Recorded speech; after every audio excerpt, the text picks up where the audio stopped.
నంద్యాలలో అక్రమ లేఅవుట్లు పుట్టగొడుగుల్లా పుట్టుకొస్తున్నాయి. ఖాళీ స్థలం కనిపిస్తే చాలు లేఅవుట్ గా తీర్చిదిద్ది అమ్మిస్తున్నారు. కొందరు రియల్టర్లు మాఫియా అవతారమెత్తి కనీస నియమ నిబంధనలు కూడా పాటించకుండా ప్లాట్ల వ్యాపారానికి తెరలేపుతున్నారు. ఈ క్రమంలో క్షేత్రస్థాయిలో ఆరా తీస్తున్నారు. వైసీపీ హయాంలో పుట్టగొడుగుల్లా పుట్టుకొచ్చిన అక్రమ లేఅవుట్లపై అధికార యంత్రాంగం కొరడ జులిపించింది.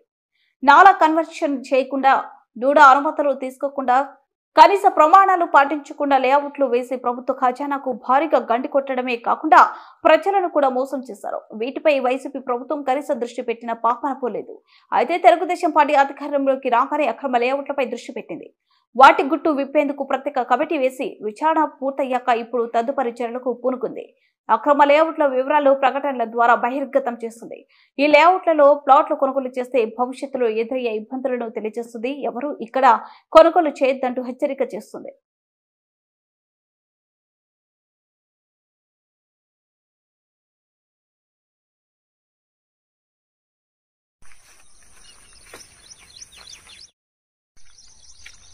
లేఅవుట్ చేసుకోలే వాళ్ళంతే, అప్రూవల్ తీసుకోలే.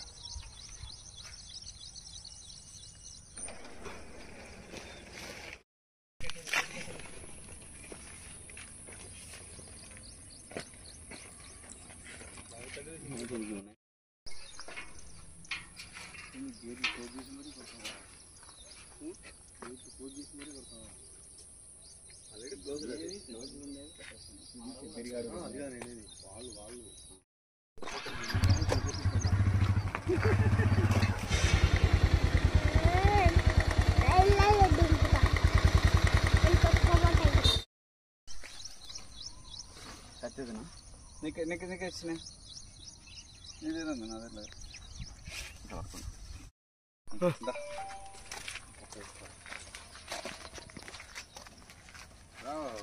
మధు పైకి చెప్పించే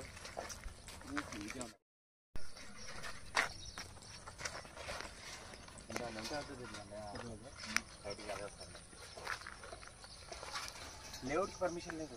లేలే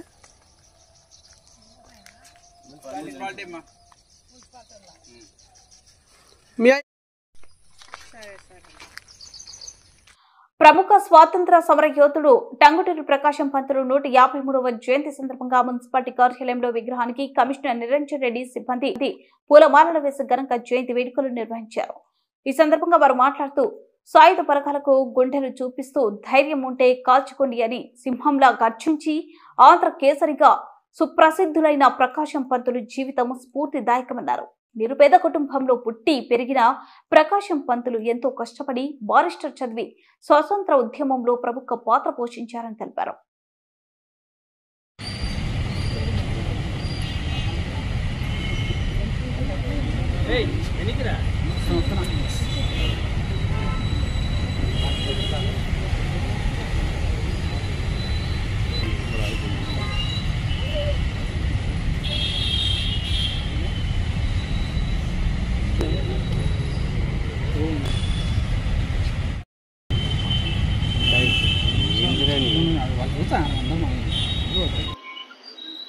ఈరోజు మన టంగుటూరి ప్రకాశం పంతులు గారు మరి వారి దివ్య స్మృతిని జ్ఞాపకం చేసుకుంటూ ఆంధ్రప్రదేశ్ రాష్ట్ర ప్రభుత్వం వారు వారి యొక్క జయంతిని ఘనంగా నిర్వహించమని ఆదేశాలు ఇవ్వడం జరిగింది. దరిమిలా మరి మన గౌరవ చైర్పర్సన్ గారు, గౌరవ సభ్యులు, అదేవిధంగా గౌరవ శాసనసభ్యులు, ఎమ్మెల్సీ గారు అందరూ కూడా ఈ కార్యక్రమాన్ని అందరూ హాజరు కావాలని కూడా కోరడం జరిగింది. మరి వివిధ కారణాల వల్ల బిజీగా ఉండడం వల్ల ఈ కార్యక్రమానికి అటెండ్ కాలేకపోయినప్పటికీ కౌన్సిల్ నంద్యాల మున్సిపాలిటీ తరఫున మేమందరం కూడా ఈరోజు వారి యొక్క దివ్య స్మృతికి ఘన నివాళులు అర్పిస్తూ వారి ఆత్మశాంతికి మన ప్రస్తుత ఆంధ్రప్రదేశ్ ప్రభుత్వం వారు ప్రతిష్టాత్మకంగా తీసుకొచ్చిన ఉచిత ఇసుక విధానం వాటి అమలుకు పకడ్బందీగా నిర్వహించాలని సంబంధిత అధికారులకు ఆదేశాలు జారీ చేయడం జరిగింది. ఈ సందర్భంగా నంద్యాల జిల్లా ఎస్పీ అధిరాజ్ సింగ్ రాణా నంద్యాల జిల్లా నందు ఉచిత ఇసుక విధానం పటిష్టంగా పకడ్బందీగా నిర్వహించాలని తెలియజేస్తూ వాటికి సంబంధించిన నియమ నిబంధనలను తెలియజేయడం జరిగింది. నంద్యాల జిల్లా ఇసుక వినియోగదారులకు తెలియజేయడం ఏమనగా జిల్లాలో ఎక్కడ కూడా ఇసుక రేవులు కానీ ఇసుక డిపోలు కానీ లేవు. కావున వినియోగదారులు తమ అవసరాల కొరకు పక్క జిల్లాల నుండి అనగా కర్నూలు, కడప మరియు అనంతపురం జిల్లాల నుండి ప్రభుత్వం వారు ఏర్పాటు చేసిన ఇసుక రీచ్ ద్వారానే తీసుకోవాలను. తెచ్చిన ఇసుకను తమ వినియోగం కొరకు మాత్రమే ఉపయోగించుకోవాలి. కానీ ఎక్కడైనా అక్రమంగా ఇసుక నిల్వ ఉంచినా, అక్రమ రవాణా చేసిన, అధిక ధరలకు విక్రయించిన అటువంటి వారిపై చట్టపరంగా కఠిన చర్యలు తీసుకోవడంతో పాటు వాహన అక్రమ ఇసుకను తదుపరి చర్యల నిమిత్తం సీజ్ చేయడం జరుగుతుంది. ఎవరైనా నదులు, వాగుల నుండి ఇసుకను అక్రమంగా త్రవ్వి వివిధ మార్గాల ద్వారా అక్రమ రవాణా చేస్తున్న చర్యలు తీసుకోవడం జరుగుతుంది.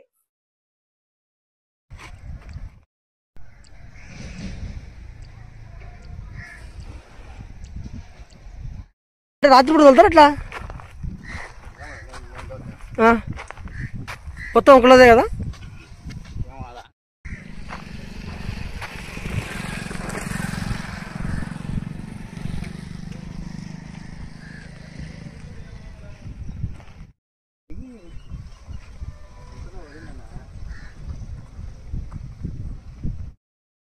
ఇది కూడా తీసుకోవాలి.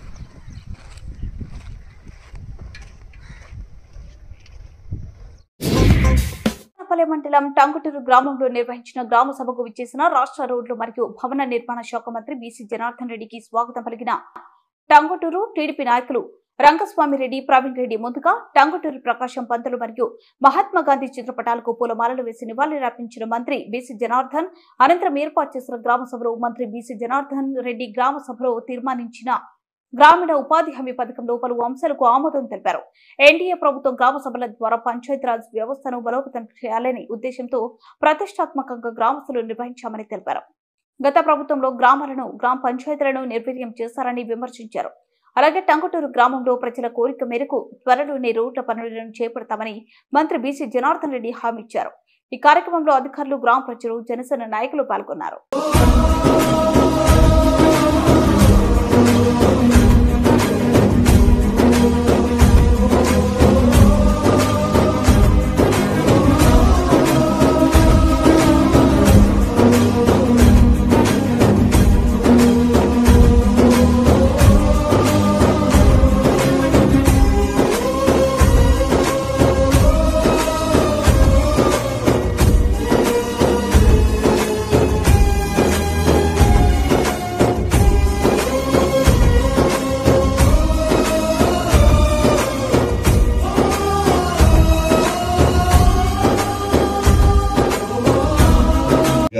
పని పట్టలేకుండా వచ్చినా న్యాయం నేను అంటే వతాయిపో అని విజయరెడ్డి గారికి అని చెప్పి విజయవాడ బస్ ఎక్కి నాకు అందరినీ తీసుకుని జైల్లో తన్నారు. గుంటూరు జైలు వేసి వచ్చిన పరిష్కారం ఎట్లా ఎంత మేలు. ఇప్పుడు నువ్వు వైఎస్ఆర్సీ పార్టీలో నిన్ను సర్పంచ్గా గెలిపించినారు. ఏమేం చేసినావు గ్రామానికి చెప్పు నువ్వు ఒకసారి. ఈ గ్రామానికి నీకు సర్పంచ్గా ఓట్లు వేసి గెలిపించినారు. ఎన్ని సంవత్సరాలు ఓట్లు వేసినావు? ఎన్ని లక్షలవి? నీకుండే ఫండ్ అంతా దేనికి ఉపయోగించినావు? ఎవరు తీసుకున్నారు ఆయన? ఒకసారి మైకి మా ఒక్కటి తెలుసు. ఒక్క నిమిషం ఇక్కడ వచ్చిన ప్రజలందరికీ ఒక్కసారి మళ్ళా విజ్ఞప్తి. టంగుటూరులో 190 భాగాల ప్రకారము ఇంకా మిగిలిన రోడ్లు ఏవైతే ఉన్నాయో అవన్నీ కూడా ఒకే సంవత్సరం కాకుండా ప్రతి సంవత్సరం ఇది చేసుకుంటూ వస్తారు. మీకు నడవలేని పరిస్థితి ఏదైనా ఉంటే గ్రావెల్ పెట్టండి. గ్రావెల్ రూట్లను పెడితే కనీసం బురద లేకుండా చేస్తేనే వాళ్ళు సంతోషపడతారు. చెప్పు తల్లి.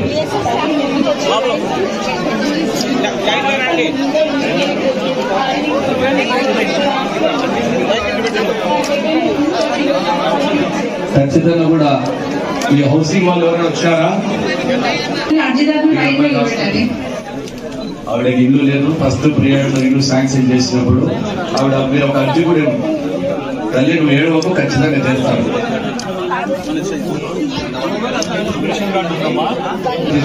ఎవరు తల్లిదండ్రులు లేరు.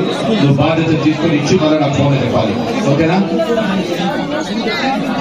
మంచిదమ్మా. ఆఫీస్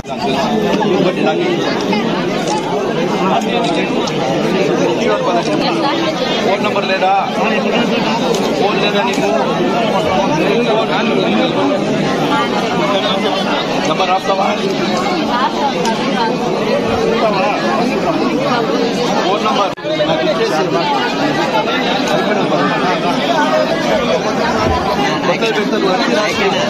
అర్జీ రాసి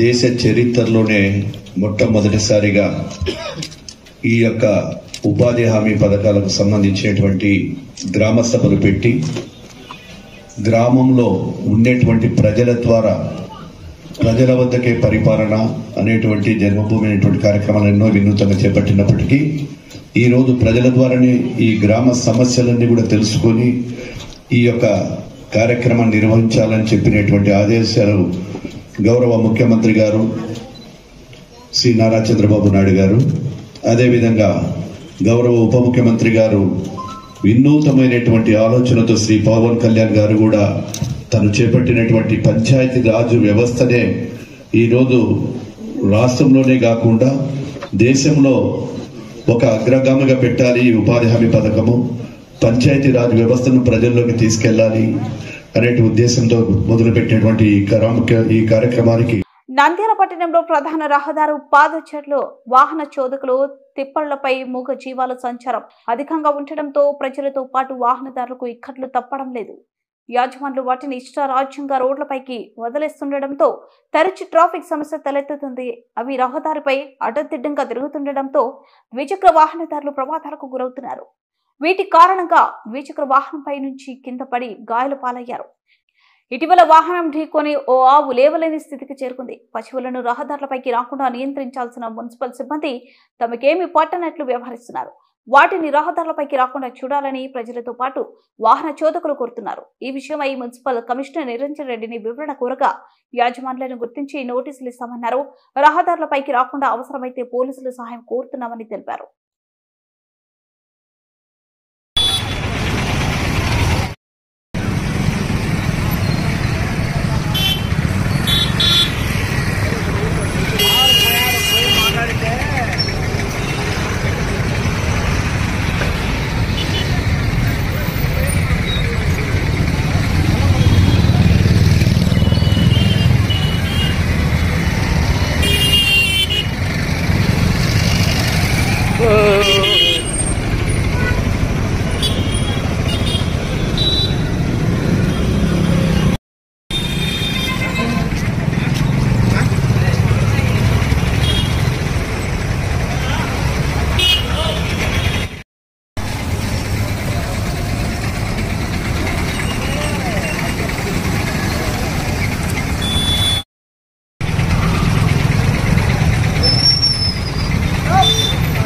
నంద్యాల పట్టణంలో చెత్త సేకరణకు అప్పటి ప్రభుత్వం ఈ ఆటోలను కేటాయించింది. మున్సిపల్ సాధారణ నిధుల నుంచి లక్షలు చెల్లించారు. మరమ్మతులకు గురై ఈ ఆటోలు ప్రస్తుతం మూలనబడ్డాయి. అప్పటి వైసీపీ ప్రభుత్వం ఆటోలను స్థానిక మున్సిపాలిటీకు పంపించగా ఇక్కడ మున్సిపల్ అధికారులు వాటికి డబ్బు చెల్లించారు. లక్షల రూపాయల నిధులతో కొనుగోలు చేసిన ఆటోలు పని చేయకపోవడంతో ప్రజాధనం దుర్వినియోగమైంది. ప్రస్తుతం ఈ వాహనాలను బలవంతంగా అంటగట్టిందని పలువురు ఆరోపిస్తున్నారు. పట్టణంలో ఇళ్ల నుంచి ఎలక్ట్రిక్ ఆటోల ద్వారా చెత్తను సేకరించి డంపింగ్ యార్డులను తరలించాలనేదే లక్ష్యం. కొంతకాలం మాత్రమే నడిచిన ఈ ఆటోలు మరమ్మతులకు గురై నిరుపయోగంగా మారాయి. ఆటోల మరమ్మతు చేయించకుండా మూలన ఉంచడంపై మున్సిపల్ కమిషనర్ నిరంజన్ రెడ్డిని వివరణ కోరగా ఆటోలు సరఫరా చేసిన కంపెనీ టోల్ ఫ్రీ నెంబర్లో ఫిర్యాదు చేసినా ఎవరూ పట్టించుకోవడం లేదన్నారు. స్థానిక ఎలక్ట్రానిక్ వాహనాల మెకానిక్లతో రిపేర్ చేయించి త్వరలోనే వాహనాలను అందుబాటులోకి తీసుకొస్తామని తెలిపారు.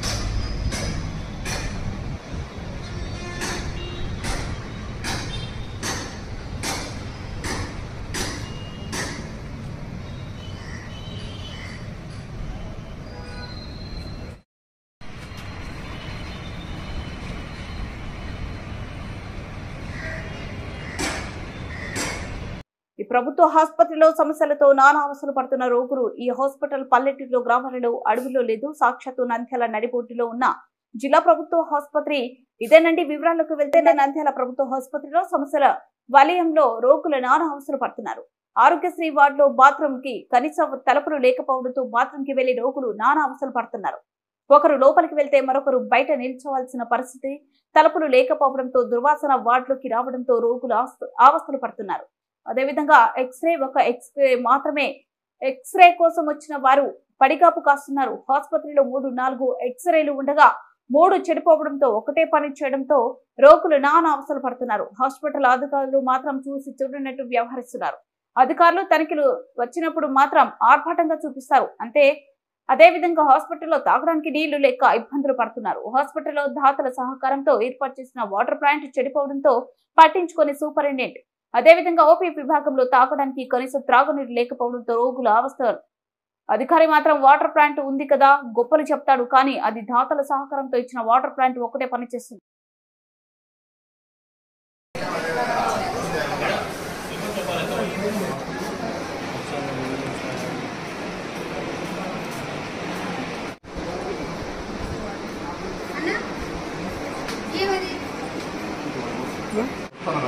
పెట్టుదండి మరి ఇరిగిపోయి మీద పడినట్టు పెట్టినావా?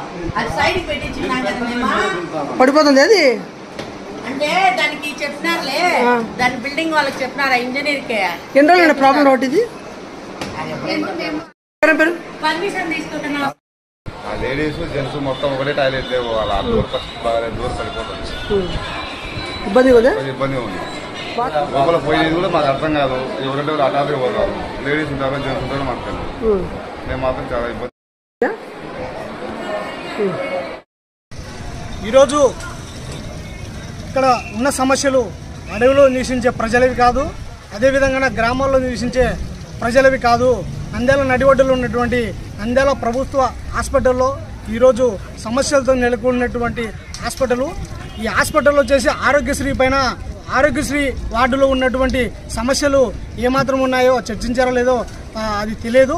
కానీ అక్కడ ఉన్న రోగులు బాత్రూమ్లకు వెళ్ళాలంటే కన్నా అక్కడ డోర్లు ఇరిగిపోయి పడిపోయి పక్కన ఉన్నాయి. ఆ వార్డులో ఉన్న బాత్రూమ్ వెళ్ళాలంటే కన్నా ఆ డోర్ అడ్డం పెట్టుకొని చెప్పేసి పోయేటువంటి పరిస్థితి కనపడుతుంది. మరోవైపు ఒక మనిషి అక్కడ నిలబడి లోపల ఉన్నారని చెప్పాల్సిన దుర్దిమైన పరిస్థితిలో రోగులు ఇక్కడ ఉంటున్నారు. అదేవిధంగానే నంద్యాల జిల్లాలో ఉన్నటువంటి హాస్పిటల్లో తాగునీటి సమస్య తీవ్రంగా ఉంది. ఎందుకంటే కన్నా పేరుకే మినరల్ వాటర్ ప్లాంట్ అనేది లోపల ఉంది. ఒక చుక్క నీరు కూడా వచ్చేటువంటి పరిస్థితి లేదు. అధికారులు ఏం చేస్తున్నారని చెప్పేసి కూడా ఈ మీడియా ముఖంగా కోరుతున్నాము. అదేవిధంగా నంద్యాలకు అనేక మంది ప్రజాప్రతినిధులు వస్తున్నారు, అధికారులు వస్తున్నారు, సమీక్ష చేస్తున్నామని చెప్తున్నారు తప్ప ఇక్కడ ఉన్నటువంటి సమస్యలు పరిష్కరించడంలో ఎందుకు నిర్లక్ష్యం వహిస్తున్నారని చెప్పేసి ఈ మీడియా ముఖంగా కోరుతున్నాము. అదేవిధంగానే నంద్యాల జిల్లా పెద్ద ఓపీ వేలాది మంది ఓపీలు చూపించుకుంటున్నారు. అక్కడ ఉన్నటువంటి ఓపీకి వచ్చిన వాళ్ళు టాబ్లెట్ వేసుకోవాలన్నా, తాగునీరు తాగాలన్నా, చిన్నపిల్లలు నీళ్లు తాగాలన్నా కూడా అటువంటి ఒక చుక్క కూడా నీరు లేనటువంటి పరిస్థితి కనపడుతుంది. ఇది చాలా దుర్మార్గమేమో. వాటి సమస్యను పరిష్కరించాలా. ఈరోజు ప్రభుత్వ హాస్పిటల్లో ఒక పక్క మినరల్ ప్లాంట్ అనేది గవర్నమెంట్ది కాదు, ఒక ప్రైవేటు రాజకీయ నాయకులు పెట్టినట్టు మినరల్ ప్లాంట్ ఉంది. అది ఒకవేళ నిలిచిపోతే ఇక్కడ నీటి ఎవరు ఏ విధంగా అందిస్తారని చెప్పేసి కూడా ఈ ప్రభుత్వ హాస్పిటల్ సూపరింటెండెంట్ కూడా మేము ఈ మీడియా ముఖంగా ప్రశ్నిస్తున్నాము. ముఖ్యంగా ఈరోజు జిల్లా హాస్పిటల్లో సిటీ స్కానింగ్, ఎంఆర్ఐ స్కానింగ్ ఉన్నాయి. అక్కడ వచ్చే స్కానింగ్ సెంటర్లు ఉన్నాయి. ఈ స్కానింగ్ సెంటర్లు ఒకటే ఉంది. తర్వాత వచ్చేసి అక్కడ పోతే ప్రజలు పోతే 1-2 గంటల నుంచి పడిగాపులు కాస్తున్నామని చెప్పేసి వాళ్ళు చెప్తున్నారు. ఎందుకంటే అది ఒకసారి పనిచేస్తుంది, ఒకసారి పనిచేయదన్నా. సార్ డాక్టర్ పక్క పోయాడు అని చెప్పేసి ఈరోజు కూడా దాన్ని ఎమర్జెన్సీలో ఉన్న వారే పడిగాపులు కాస్తుంటే సామాన్య ప్రజలకు ఏమాత్రం తీస్తారు? నంద్యాలలో ఉన్న వైద్య శాఖ అధికారులు ఏం చేస్తున్నారని చెప్పేసి కూడా ఈ మీడియా ముఖంగా ప్రశ్నిస్తున్నాం. రూమ్లలో కూర్చోడానికి కాదు, ప్రజలకు ఆరోగ్య సేవలు అందించడానికి ఇక్కడ ఉన్నారు. సూపరింటెండెంట్ గారిపై వీటన్నిటిపైన దృష్టి పెట్టాలని చెప్పేసి ఈ మీడియా ముఖంగా భారత ప్రజాతంత్ర విభజన సమైక్య DY5గా ఈ మీడియా ముఖంగా డిమాండ్ చేస్తుంది. ఎందుకు వస్తారు? అది స్కానింగ్ వచ్చాను సార్, ఎక్స్రే అని వచ్చి మళ్ళీ ఏదో మిషన్ హీట్ అని మళ్ళీ మిషన్ ఎడిపోయారు, మిషన్ హీట్ అని చెప్పాను సార్. చాలా మంది మామూలు మందులు అనేది నిలబెట్టుకునేసి పేషెంట్ మందులు ఆ పాపం నిలబడలేదు కూర్చుంటారా సార్? పిల్లలు ఉంటారా సార్? ఉండలేదు. పెద్దలని అయితే నిలబడతారు. నంద్యాల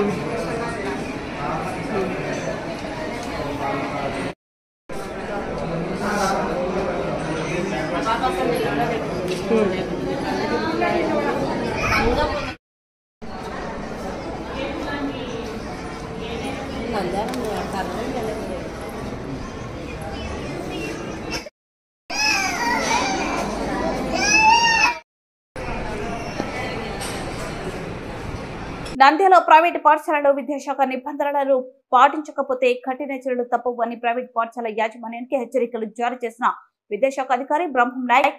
ఈ సందర్భంగా విద్యాశాఖ మండల కార్యాలయంలో ఎంఈఓ బ్రహ్మం నాయక్ మాట్లాడుతూ నంద్యాలలో గత కొన్ని రోజుల నుంచి ప్రైవేటు పాఠశాలలు ప్రమాదాలు చోటు చేసుకుంటున్నాయని, విద్యాశాఖ నిబంధనలు పాటించుకుంటే కఠిన చర్యలు తప్పవని, ఫైర్ సేఫ్టీ నిబంధనలు తప్పనిసరిగా ఉండాలని. నంద్యాల మండలంలో ఉన్నటువంటి అన్ని ప్రైవేట్ పాఠశాలల యాజమాన్యాలు ముఖ్యంగా గమనించండి.